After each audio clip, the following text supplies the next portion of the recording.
As I record this, a team of divers is searching for 6 people, presumed to still be inside a superyacht that sank to the bottom of a Sicilian harbor early Monday.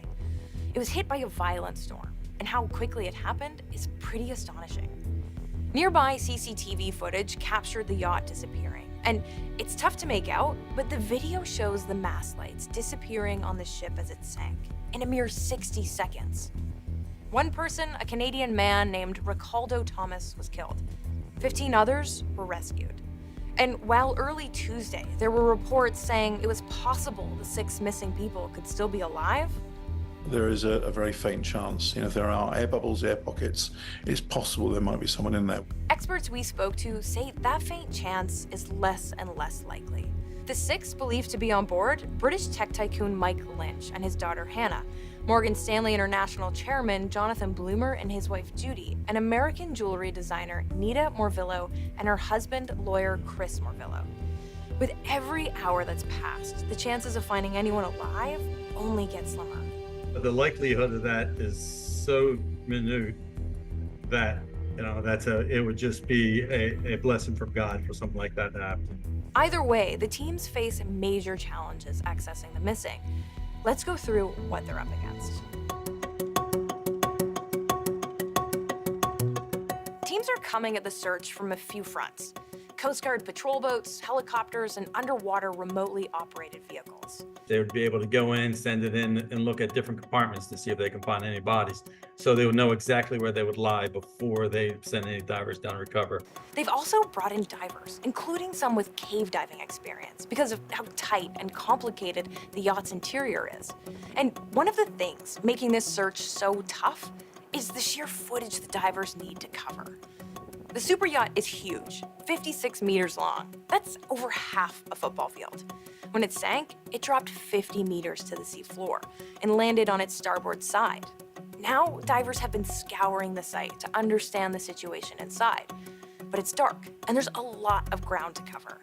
So they cut an entry point into the hull to get inside, but immediately started running into complications. Here's one way to imagine what the divers are dealing with. Just think of your house.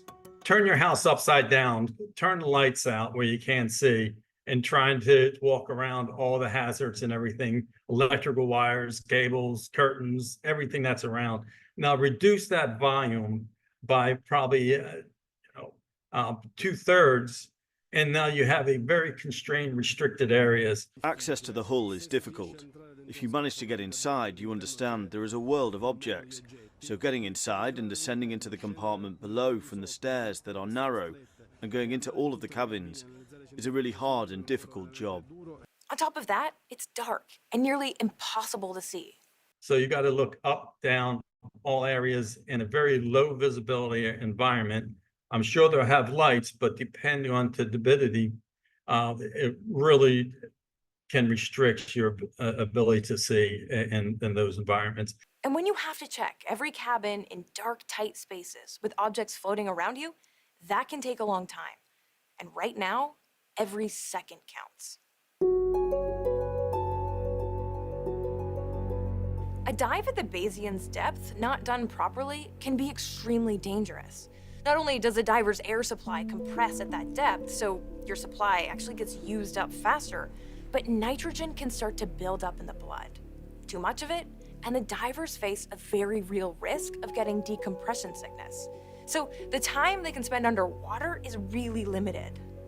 Because of the depth of the wreckage, each dive can only be 12 minutes long, 10 minutes underwater and a minute down and a minute up. But here's where time running out becomes even more dire. According to the experts we spoke to, the only chance of any survivors, and it's a faint one, is if there are air pockets in the ship.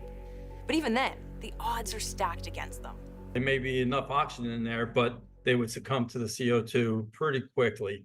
The chances of these individuals to survive that kind of catastrophic damage to their vessel, sinking to the depth of 50 meters, they've probably already passed, and it's more likely a recovery, a search and recovery, than it is a rescue. And the decompression sickness risk I mentioned a minute ago, that adds another layer to just how critical timing is. The divers wouldn't be able to simply bring people back to the surface right away. Even if there is that slight possibility that there was an air pocket and then somebody was to survive, that these people are totally saturated at depth and they would have to have some type of diving belt or pressure vessel to put them in at depth to bring them to the surface if they were going to even survive that. So this much is obvious. This is a very delicate mission with massive hurdles still, as search teams brace for yet another possible challenge, more severe weather in the forecast. And the loved ones of those unaccounted for, they're hoping for the best, but preparing for the worst.